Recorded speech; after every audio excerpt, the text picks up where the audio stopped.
We have real-life football this weekend as Washington State comes into Vaught Hemingway Stadium today to take on the Ole Miss Rebels. We bring in the mayor of Corinth to talk all about it.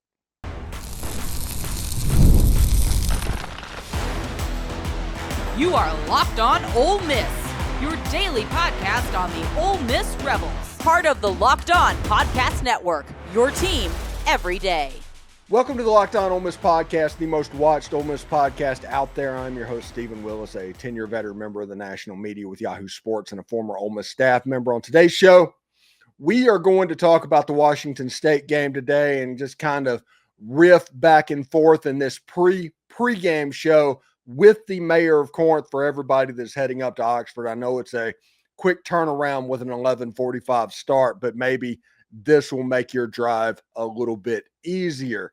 All of that and more on today's Locked On Ole Miss podcast. Remember, we're free and available on all the podcast apps and on YouTube. Thank you for making Locked On Ole Miss your first listen every day, and a special hello to the insiders and everydayers who make this show what it is. This episode is brought to you by Mazda. Like our players, we sweat every detail because you make every move count. So pulling off the unexpected, it's only the beginning. Stay tuned for highlights and later in this week's Moving the Game Forward. Mazda, move, and be moved.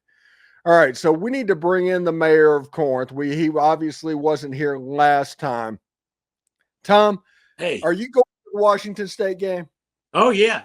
When people are listening to this or watching it, I will be taking my almost 12-year-old granddaughter to her first Ole Miss game. So we're going to see how it goes. She's a shy girl, so I don't know, but we're going to expose her to everything Ole Miss. So the Grove, the whole 9 yards, y'all going to walk around? Yeah. We're going to meet one of our listeners at the Vaught statue, Chris Pruden. We're going to meet him, and so he can finally meet the old mayor. Yeah, the mayor of Corinth going to get you. It's nice that you're famous, man. You're just known for that thing. That's funny that it started out as a little bit, and then it just kind of became true. Oh, yeah. Everybody calls me that. Of course, friends with our mayor, so it's no big deal to him. Yeah, I do feel bad for the actual mayor of Corinth, but yeah, I am glad that you're going to get to meet Chris Pruden at the Vaught statue. That's by the Starn Center, if I'm not mistaken. Yes, sir. So moving on to the game, listen, this has been one that I've been all over the place on. I did a preview early in the week, and it was trap game, and Washington State's going to make it closer than it appears. But the more I looked into, the wider the score margin got, and it didn't really matter if it was a trap game or not. I agree. I do think one thing, it'll be some good practice for our defense defending the pass, because from what I've seen, they have a horrible running game. So that'll be a way for Pete and company and our good old Corinth man, B. Brown, and others to get that defense tuned in against the pass, because I also think that that's going to be the key next week against Georgia. Yeah, it should be interesting, and no, not to look ahead since it actually is game day. We'll Right. keep it on Washington State a little bit, but I think Washington State throws the ball really well. Yeah. Zevi Eckhouse, and those guys, you can see the Ben Arbuckle fingerprints all over this offense. They throw it pretty well. The problem is they just have no running game, and their defense is absolutely trash through the first 5 games of the season. So I do think the secondary, it'll be important to get Jalen Braxton back. He's going to see some stuff that he needs to see.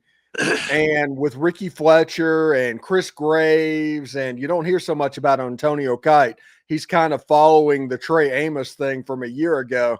And I heard a rumor a little bit earlier in the week that they're going to try and get Cedric Beavers a little bit more playing time at cornerback this week. Well, I think we need to. He's proven himself. He's, I thought he may have been an afterthought, but he has come on strong. And, the more the better back there in that secondary.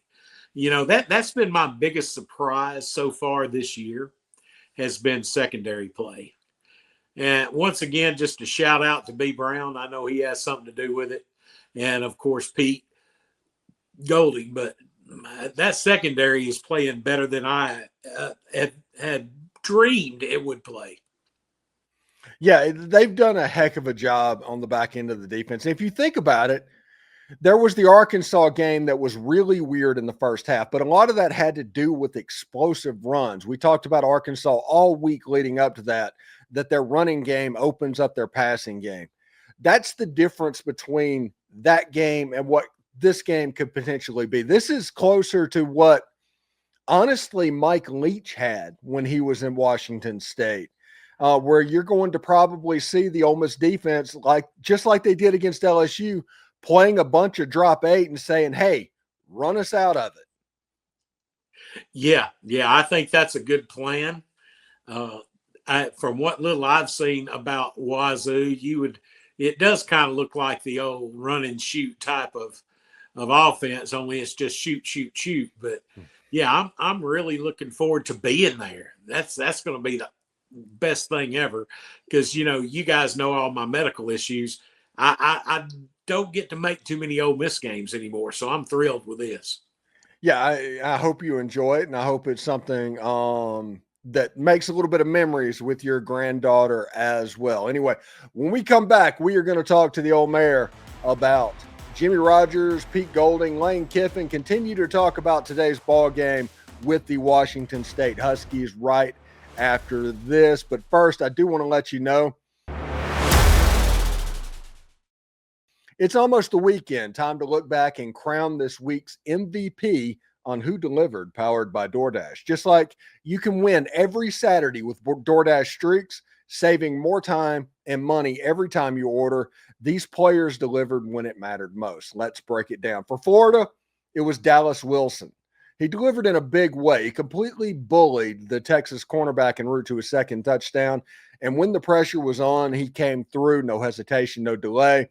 And if you've been watching him over the course of this whole time at Florida, this was his debut, but I have a hunch that he wants to start a streak. And just like Dallas Wilson delivered for the future Ole Miss opponent, Florida Gators, DoorDash delivers your Saturdays. With DoorDash streaks, you can save money every Saturday you order, stacking it all up season. You can save up to $250, including $100 in DoorDash credits. Order this Saturday. Keep the streak alive and fuel your game day only with DoorDash. Terms apply. Promo period runs through November 18th. And the NFL season is here, and FanDuel has an offer you don't want to miss. Right now, new customers can bet just $5 and get $300 in bonus bets if you win. That's right. Pick a bet, put $5 down, and if it hits, you'll unlock $300 in bonus bets to use across the app. I love how FanDuel gives me so many different ways to play. I've built parlays, tried player props, even followed the live lines during games. It makes watching fun even more exciting when you have a little bit something riding on the action. Whether you're a casual fan or love diving into stats, FanDuel makes the game day experience so much better. So what are you waiting for? Visit FanDuel.com to download the FanDuel app today and get started. Do us a favor and like, subscribe, and comment on this video. Subscribe to the podcast on whatever audio podcatcher you're listening to right now and give it a 5-star review. It costs absolutely nothing, but that's how we keep the lights on around here.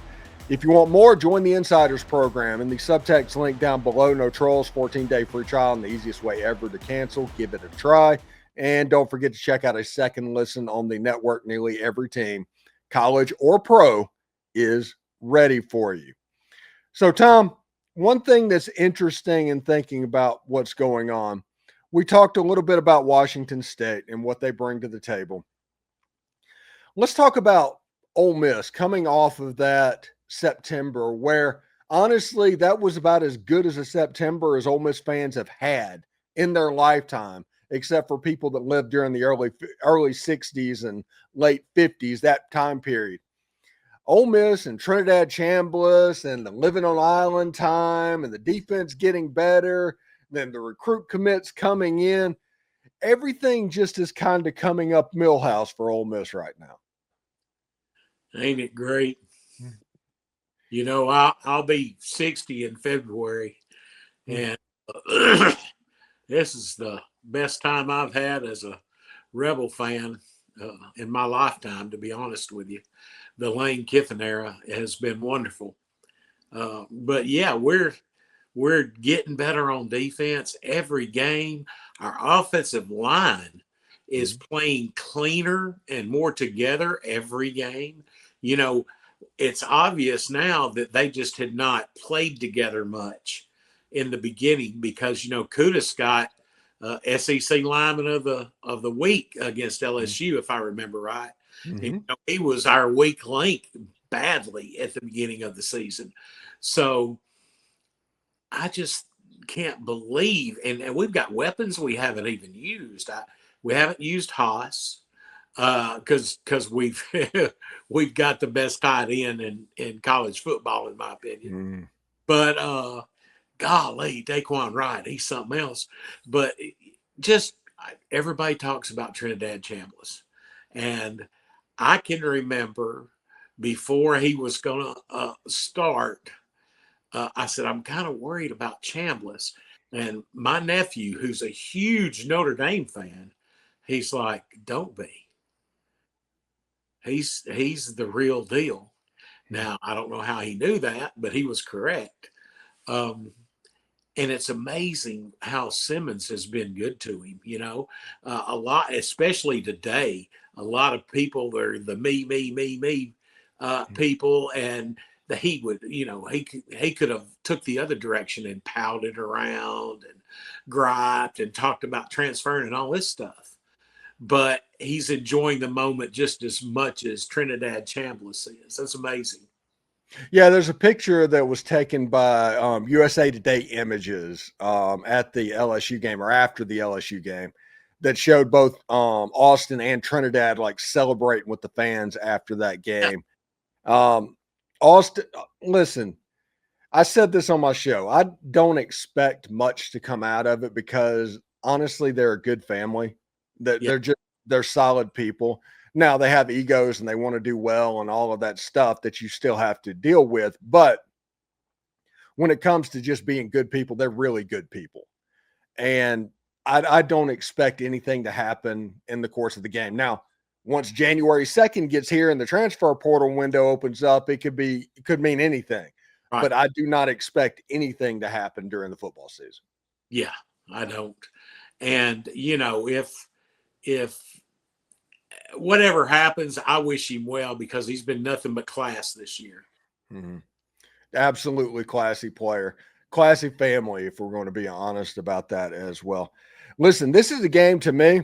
I did my Why Ole Miss Wins episode yesterday, and I think this has a chance to be a major Keon Lacy breakthrough game. The weakness that I've seen the weakness exists pretty much in a lot of places against the Washington State defense. But the main thing that I saw Washington taking advantage of was the edges, to where you run counter and outside zone, to where you put the defensive ends in a conflict position, and that's where you took advantage. The quarterback kind of got loose. Our old friend Damon Williams, who was once committed to Ole Miss, threw for 4 touchdowns and ran for another. This feels like a Keon Lacy and Trinidad Chambliss game, to where Ole Miss ends up running the ball for 250, 300 yards, honestly. I agree. And I think we're going to see more depth at running back used. I think you're going to see Deuce Alexander on some end rounds. I think we're going to do a whole bunch of running and pass only when we have to. Yeah. Yeah, it's one of those things where the most important thing is don't get too cute and get Trinidad injured before Georgia. Right. Pay attention to what's going on, but also you don't have to open up your whole bank account, for instance, when it comes to this game. You don't have to show everything. Do just enough to get by and do what you want to do, and then unload everything. Empty it all against the Georgia Bulldogs, because I'm going to be honest about something tonight. Georgia plays on the Plains against Auburn. I think Auburn's going to win that game straight up. It's nothing to do with lines. I think Auburn is going to win that. We've all ridden the Hugh Freeze roller coaster was at Ole Miss. We all have seen this.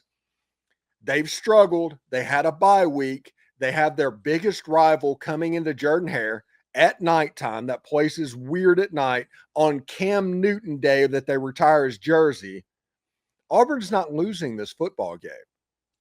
I don't think they are either. And, I think Georgia is one of the best teams in the country, but they're not equal to that team that beat us in Athens a couple of years ago. Yeah. We've got the alien now. We've got the alien at tight end. Yeah. Yeah. So I am looking forward to that game, but my hope is, and I don't have inside sources like folks, but my hope is that they spend a lot more time during the bye week practicing for Georgia over doing anything for Washington State. Yeah, and during the bye week, they spent 2 days on the Georgia Bulldogs. Yeah, I know. That's pretty well. Everybody knew about that. So yeah, I think they will be all right. All right, when we come back, we will talk to the mayor, get his predictions on this game and what's going on as Ole Miss gets ready to take on the Washington State Cougars on this your pre-game show. But first, I do want to tell you, this episode is brought to you by Mazda's, moving the game forward. For those who believe it's not just about playing the game, it's about redefining it. There are moments that do more than put points on the board. They move crowds, culture. They keep moving the game forward. This week's moment that moved the game forward is honestly Lane Kiffin going full coach speak to make sure his team doesn't overlook the Washington State Cougars in favor of the Georgia Bulldogs, even after being 33-point favorites. Hey, it's a bye week. What do you expect? When you follow what moves you, the unexpected is only the beginning. Just like there's more to every highlight, there's more to a Mazda vehicle. Mazda, move and be moved. All right, Tommy, one thing that's interesting that I'm thinking of in this game is how will Ole Miss kind of inflict their tempo onto a team that they replaced 70 to 75 players. A lot of transfers came over from South Dakota State, which is a premier FCS program, but let's be honest, it is an FCS program. Jimmy Rogers, the head coach, is a very good head coach. I fully expect them to instill their culture on everything. I just don't think it's there yet. I've mentioned during the entire offseason, in 5 years, you do not want to get Washington State. Once they get everything rolling, they are going to be a problem. If you want to get them in year one of Jimmy Rogers, because that's going to be the best opportunity. Heck, even Nick Saban went 6-6 his first year at Alabama. Well, exactly. And Jimmy Rogers is really a coaching legend when you think about it. But I'm looking at Ole Miss going to work, doing their job, hopefully getting out with very, very few injuries, if none at all, would be the best. And I'm looking at them to cover the spread and win 48-12. 48-12. Is that 4 field goals? Tell me how you got to 12. Field goals. Okay. I think that there will be one coverage bust that allows Washington State to score a touchdown, and they'll kick a field goal, and it'll be the majority of this game. It's going to end up, the final score that I predicted is 48-17, and it's going to be 48-10 at the end, and Washington State's going to score a touchdown at the end, and that's how we get to 48-17. But if you look at it, that's not Ole Miss covering. That's Washington State covering because, right. Yeah, so I think it's going to be there. It's going to be a little bit more sloppy, but the more I dug into it, the advanced stats on Washington State, the more the margin of victory got wider and wider because just yesterday I was living around 35, 38, 17. So I really expect it to be, like you said, kind of sloppy at first. And then I think we'll just shut her down. Yeah. And, this is a game I do think you're going to see Austin Simmons play football in this game. I do think that's going to happen. I do think you're going to see AJ Maddox if we're just being real about it. Yeah. Wouldn't play Trinidad too long. And honestly, I wouldn't play Austin Simmons too long. I'd just let him shake some of the cobwebs off. And, the whole fourth quarter at least, hopefully, is Mr. Maddox. Yeah, and Shakai Mills Knight, Caleb Cunningham, a lot of players that everybody wants to see. Andrew Maddox, him getting some work on the defensive line. Yep. Hopefully everything works smoothly enough to where that can happen as well. So you're going to the game. Tell me what you have planned for the day. Oh, I'm getting my granddaughter up early. I've bought her the whole outfit, the quarter zip, a T-shirt in case it gets too warm, and bought her some Ole Miss earrings. And we're just going to go make a day of it. As soon as we get there, we're going to hit the Grove and visit some friends. Then we're going to go down to the statue and meet Chris and anybody else that wants to be there. And then we're going to watch the game, and hopefully she's going to want to stay for all of it. Right. That's absolutely correct. To the second half on the way back to Corinth. It's all, it's all her world and what she wants to do, but I think she'll end up having fun. All right. So have a good time. Be safe heading down to Oxford, and anybody that's traveling up to the ball game, please be safe today. Enjoy it, and we'll see what's going on. Anyway, Tom, thank you very much for stopping by, and we'll talk to you next week, bud. Hotty toddy. Hotty toddy. All right. Thanks again for making the Locked On Ole Miss podcast your go-to source for Ole Miss sports. We pride ourselves in offering the most comprehensive perspectives, which is why we're the front door of Ole Miss. Don't forget to subscribe, like, and comment. It helps the show and is absolutely free. Your support means the world to us. And another big moment for Locked On, college football fans. Locked On and Fire TV present College Football Kickoff, your ultimate college football weekly preview.